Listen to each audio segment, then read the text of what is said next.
Kerala is experiencing a major demographic shift with its elderly population projected to hit roughly 23% by 2036. The state's recent legislative steps, including the Kerala State Elderly Commission Act and the setting up of the Department for the Aged, reflect a crucial transition toward a formal, rights-based structural framework. Dr. Joe Thomas is a prominent public health and social development scholar who has written extensively on Kerala's demographic transition. He was Secretary General of the Global Commission on Aging in Developing Countries, addressing aging-related policy consultation in 15 countries. He has edited a book on aging in the Global South based on the lessons from 8 countries. Dr. Thomas says the narrative of aging should shift from welfare dependency to entitled human rights. In this interview, we will engage Dr. Joe Thomas on the potential architecture, the governance hurdles of Kerala's institutional shift towards managing its aging population. Welcome, Dr. Joe, to this conversation. Thank you. We would like to know why there is an awakening on aging. There is clearly an attempt to address the issue at policy level. What do you make of all of this? Thank you. Thank you for inviting me for this discussion.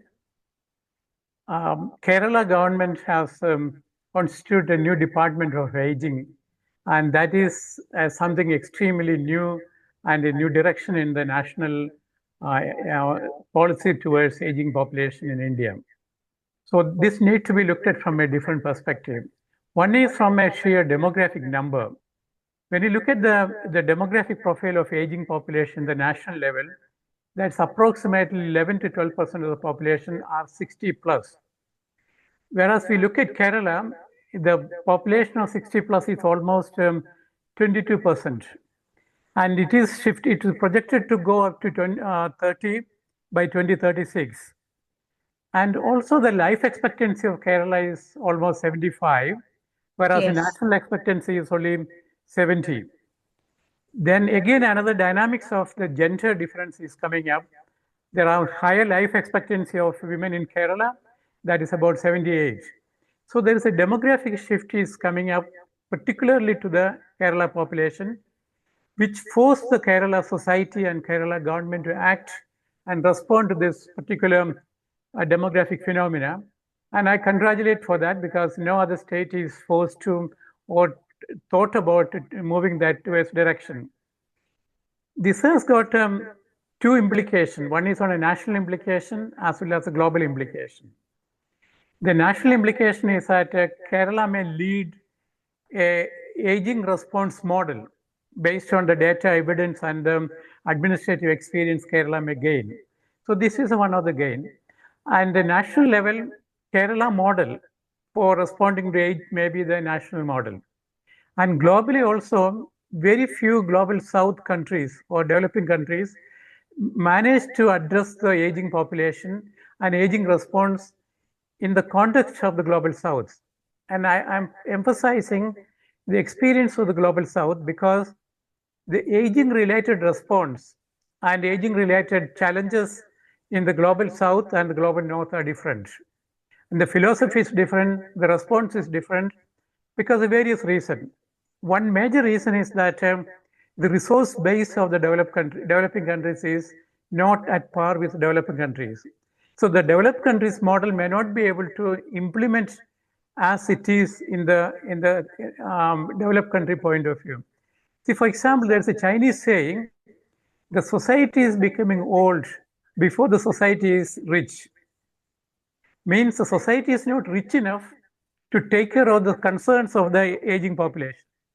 So this is what you look at as, the Chinese saying of people are getting old before they're getting rich. This is applicable to all the developing countries, because how do we deal with the issue of aging population, because the society is not resourceful enough to address the aging population as it is done in the global North or the developed countries. This is some of the major challenges, and I can explain on that based on if you have any other to take it forward, any other question, I can move Yes. to that direction. Yeah. In your articles and interviews, you have argued that elder care must transition from family charity or discretionary state welfare to an enforceable rights-based model. How can a dedicated department ensure that elder well-being is treated as a strict legal entitlement? To understand this particular concern, you have to understand the Global Covenant for Human Rights. We have rights, Global Covenant on rights for children. We have Global Covenant for the rights of women, and we have the covenants for indigenous population. But at the same time, we have a globally mandated covenant for the rights of aging population. But this is something which is, the global community is already addressing it. There is a global committee is formed to create a multinational, a multi-stakeholder committee is formed to create a global convention on aging populations' rights. So that way, we are at the forefront. And probably this new department may be able to lead this discussion at the national level, even at the global level. So this is conceptual level, theoretical level, and practical level, and promoting and developing a Kerala model of aging response. And there's a right opportunity to present it to the global level, saying that the Kerala model of dealing with aging could be a global model. So this is one of the major opportunity. But at the same time, the aging approach to the aging is considered as a charity. It's a welfare response to the aging population. But my argument is that we should move towards, it's in the broader framework of human rights. The rights of the elderly population should be respected as any other person. Or we may have to look at maybe an equity based, maybe we need some special additional concern for the rights of aging population. So whatever the aging related institutional mechanism, the programs we are creating in Kerala, and we can make it work and we can make it prove as a Kerala genuine model is emerging. That will have one is administrative component. How do you administrate? And what are the minimum programs we may have? And also legally, constitutionally, how this will be done. And also the Kerala government is proposing an aging commission. That commission is, how do you work on the commission's work?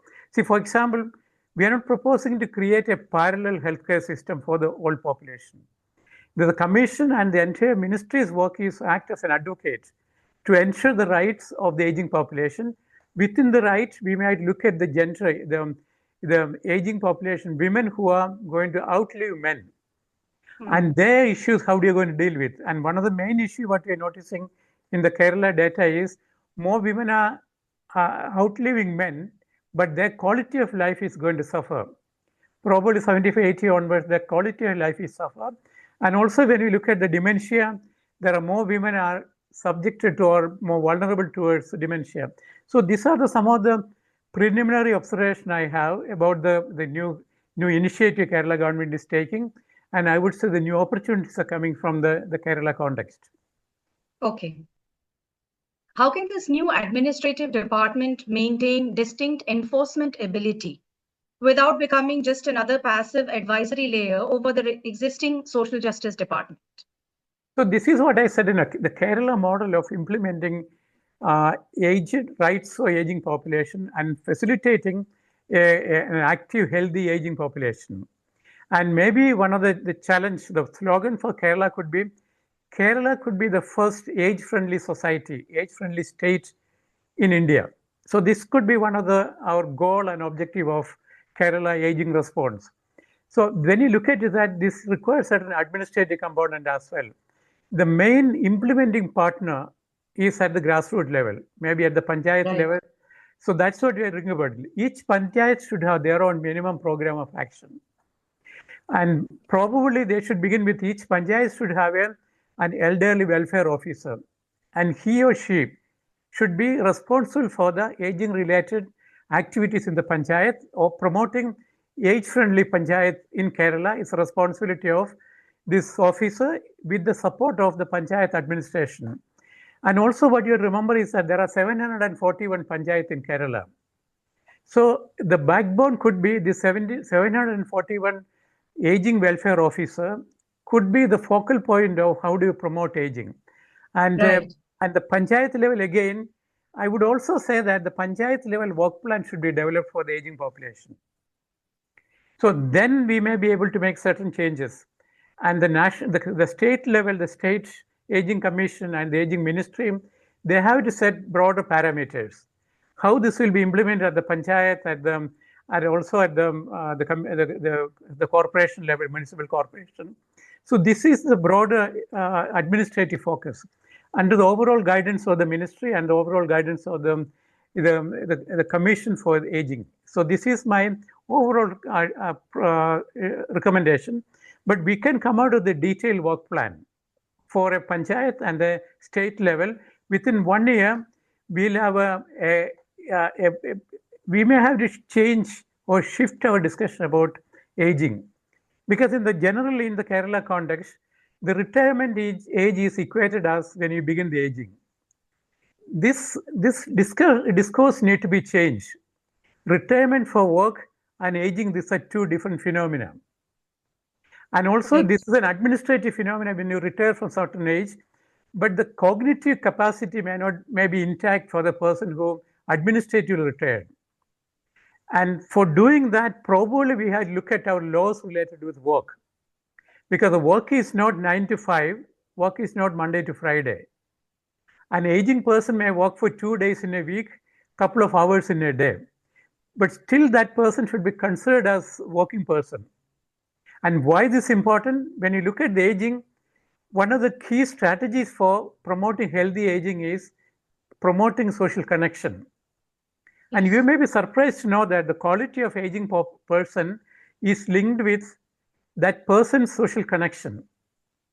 So one of the major activity of our promoting healthy aging is promoting social connection. Yes. So this is not a medical issue. Aging is not a medical issue. This is broadly there are social determinants. But the geriatric care is only one aspect of the broader aspect of aging. So our discourse about aging need to be changed. So I would say that, generally I would say that all our ideas about aging are old ideas. We need to create a new discourse about aging. And I would even say that in a different context, for example, people say that India is a young population and we have a demographic dividend provided we invest on the young population, on their health and their education. Similarly, you invest on aging population, you have a second demographic dividend.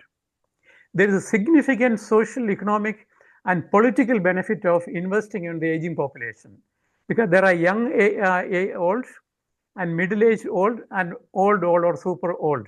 Maybe 80 plus, maybe super old. Their cognitive ability maybe start deteriorating. But at the same time, the 80 plus old person and the 50 or 60 plus age population, these are not a homogeneous population. The cognitive capacity, their other ability, all different. But one thing we notice that to promote healthy aging, the key is promoting social connection. So at the panchayat level, how do you promote social connection? National level, we promote social connection. This is one of the main aspect of intervention activity.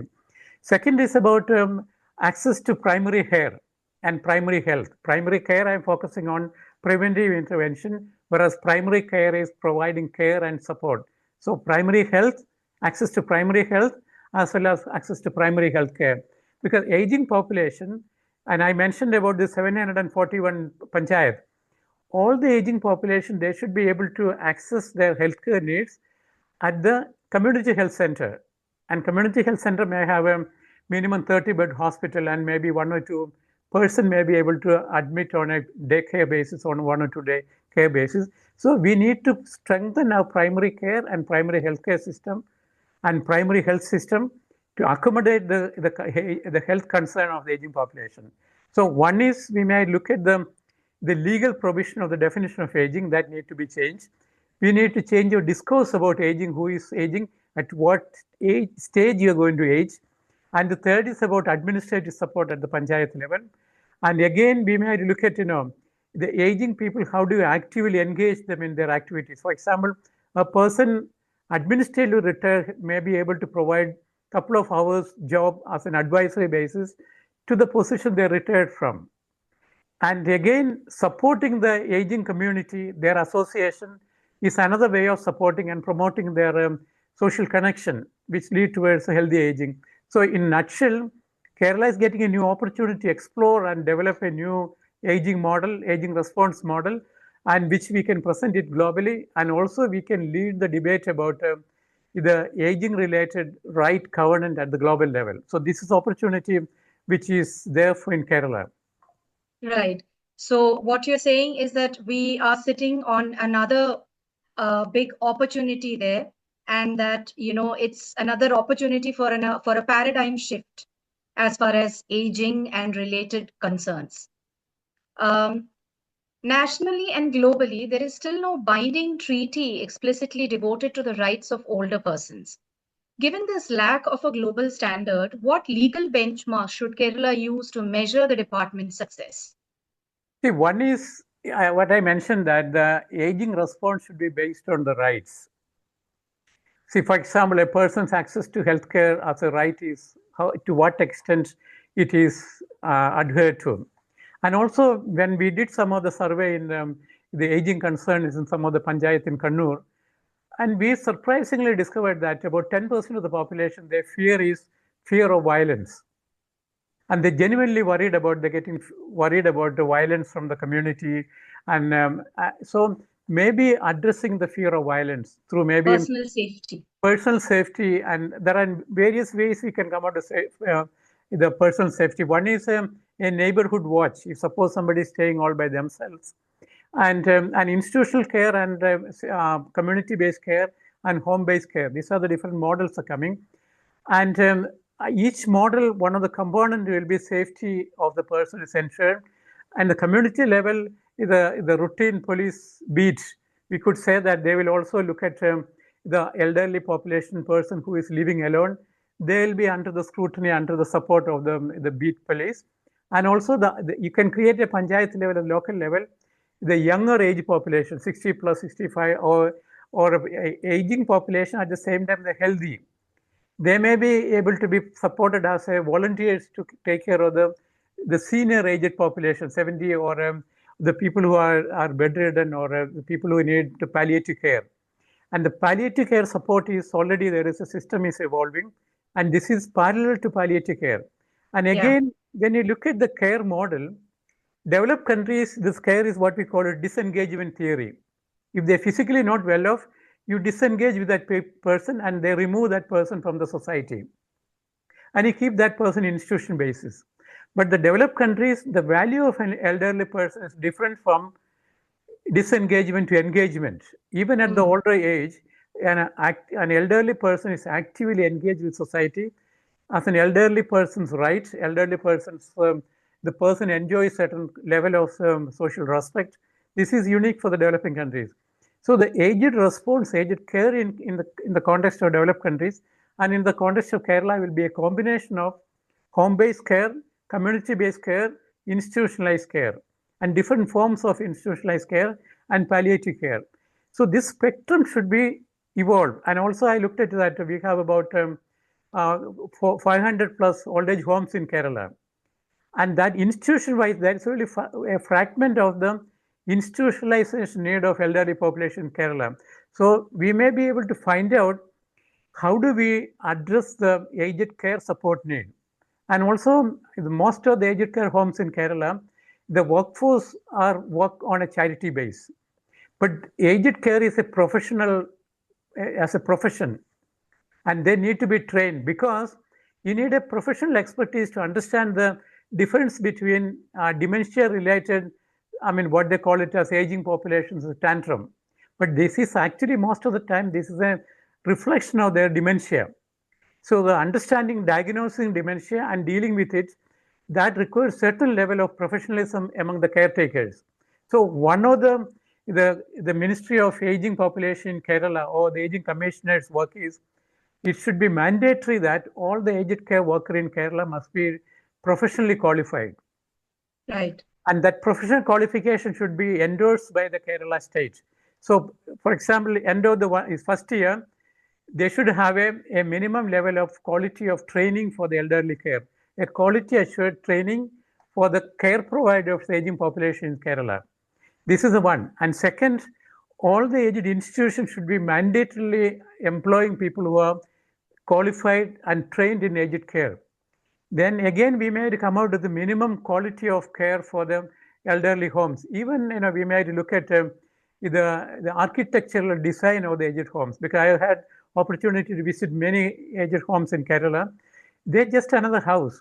It's not taken into consideration of the fall prevention, the capacity to hold on the wall, and also hand railing and the access to the walking. Instead of footsteps, there is accessible without footstep.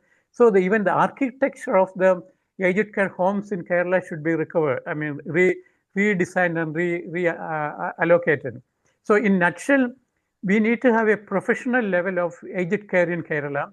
That should be the responsibility, and ensuring, and the minimum standards is the responsibility of the Aged Commission and the Aged Ministry, and also standardizing the care pattern of it. And again, I looked at the geriatric care, the medical input. Probably all over Kerala, we have about less than 20 geriatric specialists in Kerala. So this may be another issue we might really look at it. The level of access to geriatric care physicians is an important part of our geriatric care thing. So policy level should reflect that aged care and support for the aging population, it's not a charity. As an individual, that person should have a right, and that person's support and care should be based on the right, not as a charity. So this should be one of the important part of it. At the same time, we should integrate the level or concept of charity, that piety, taking care of elderly, is part of the cultural dimension of many of the developing countries, including India. So if we integrate this, as I mentioned earlier, the Kerala model should have a individual care and self-care by the aging population. They should have a home-based care. They should have a community-based care and institutionalized care. So this is a spectrum. In this process, we have to bring in new care providers. And all the care providers, they are the community-based care provider, home-based care provider, all should have a minimum standard. And also we notice that we don't need all the aged population are institutionalized or care provider. At the community level, this work should be done by existing ASHA workers, Anganwadi workers. And why as a Anganwadi workers that there are many panchayat, there is something called Pagalveed, a retreat for the elderly population to go and spend some time. But the Pagalveed in Kerala is a men's weed. It's a male house. Women they don't have access. So probably the aging women in Kerala could be linked with Anganwadis. So Anganwadi caretakers and ASHA workers should be paid an additional honorarium to take care of the aging population in their catchment area. But they are also trained in aged care related thing. So the Kerala model will be, one, this is a spectrum of care opportunities. Two, there's a strong prevention component. Three, treatment at the panchayat level, at their residential level, access to that level. And also the entire service is based on the right-based approach. So this is what some of the major element of this evolving Kerala model of aged care. And also Kerala should take leadership in the global engagement about the global treaty on aging population's rights because of our data, evidence, and also experience.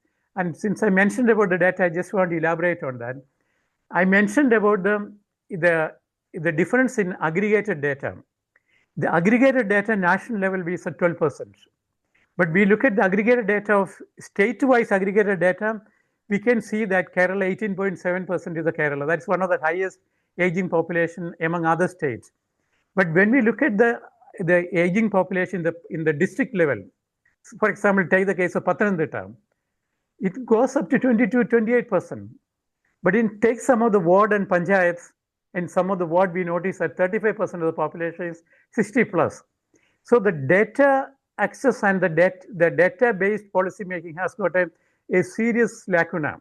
We are not reflecting the data because data is not collected, disaggregated. So one of the aging related response in Kerala should be all the panchayats should be annual basis disaggregated data on aging population.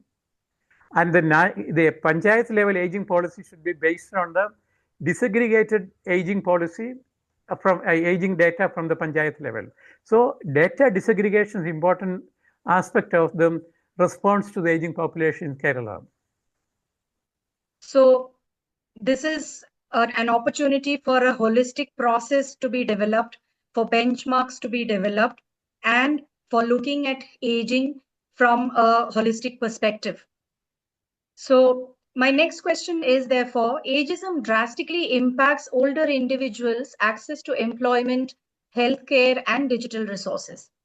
What specific public policy tools should the department deploy to actively dismantle this systemic ageism? Today we have a general understanding about what is exclusion and discrimination. See, we don't discriminate people based on the gender. We don't discriminate people. We are not expected to discriminate people based on their caste, community, religion. There is a legal protection. Suppose there is somebody from a SC/ST community is discriminated, there are legal protection to ensure that that person, whoever is discriminated will be brought under the law. At the same time, we don't have a legal framework and non-discrimination against aging population. Based on the age, there is no legal mandate to discriminate a person based on the age. So this is one of the issues we had to look at, that discrimination based on the age is as illegal as many other discrimination. So this is one of the new dialogue, new discourse we have to bring in there.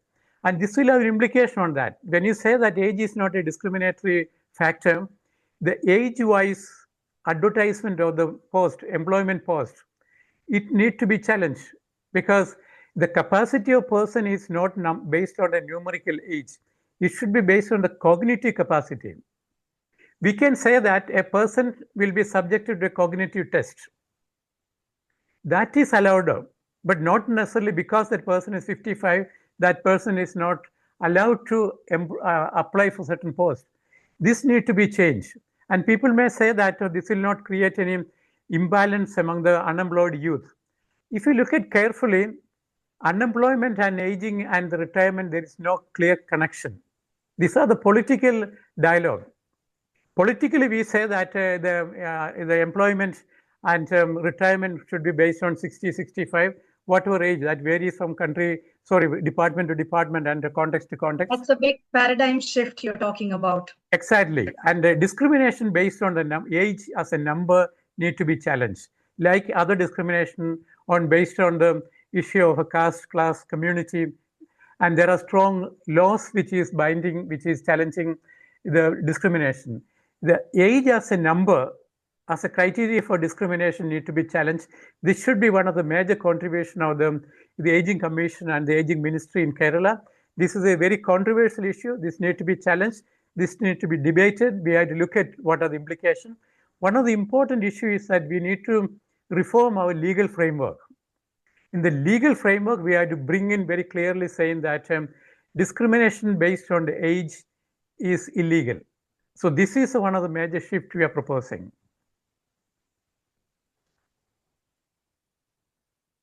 Rather than seeing a large senior population as a financial drag, can the state treat it as an economic opportunity? How can the department structure a viable silver economy that leverages the skills, mentorship, and civic potential of older adults? That's what comes out of what you just said. Yeah, my comment is that this idea of the social burden, aging population as a social burden, it came from the developed countries' understanding about aging. I mentioned that disengagement. The disengagement theory is a theory of intervention among the aging population in the developed countries. They disengage them and keep them in an institution. So the moment you disengage them, they become a liability. Whereas in developing countries, many of the countries, like even states like Kerala and India, other parts, aging population is not necessarily a burden. And they continue to work. If you look at the rural agrarian population, people work till 70, 75, till they can work. And that should be based on voluntary basis. That's the important part of it. They should not be forced to do that. If they work after certain age, that work should be as a pressure they should work, not necessarily for survival. So this is a shift we are proposing that. So aging, mandatorily we say that 55, 60, somebody retiring, that doesn't mean that that person is not productive. So we need to discover ways in which how to capture the productivity force of the so-called aging population. So it And can be a win-win situation for the state, the society, as well as the family. we need policy shift. We need creative Yes. thinking. We need creative way of creating employment opportunity for aging population. And also remember that in many societies, the aging population is the one who hold the property. They hold the community together. They hold the families together, and they have a custodial right in taking care of the many of issues. And quite often, Right. they are the dispute settlers informal basis. So, how do we tap the capacity of this so-called retired person, old person, and aging and retirement? These are two different processes. Our discourse about aging should decouple from the retirement age related discussion. So this is one of the major shifts we had to think about it. With that, we come to the end of our conversation. Thank you very much, Dr. Joe, for joining us today. And as you said, this is a great opportunity for the Kerala government to take this forward, as with many other parameters, with many other human development index parameters, where Kerala has led the way. Let's hope this also will become a benchmark for others to follow. Thank you so much, Dr. Joe. Thank you very much, and I hope our discussion will lead towards a further debate about aging-related Kerala model indicators may be evolving, and that could be one of the major contribution of the new initiative of the Aging Ministry and Aging Commission. Thank you very much. Thank you for inviting me for this discussion. Thank you very much. And thanks everyone for watching this edition of Policy Circles podcast. Hope to see you soon.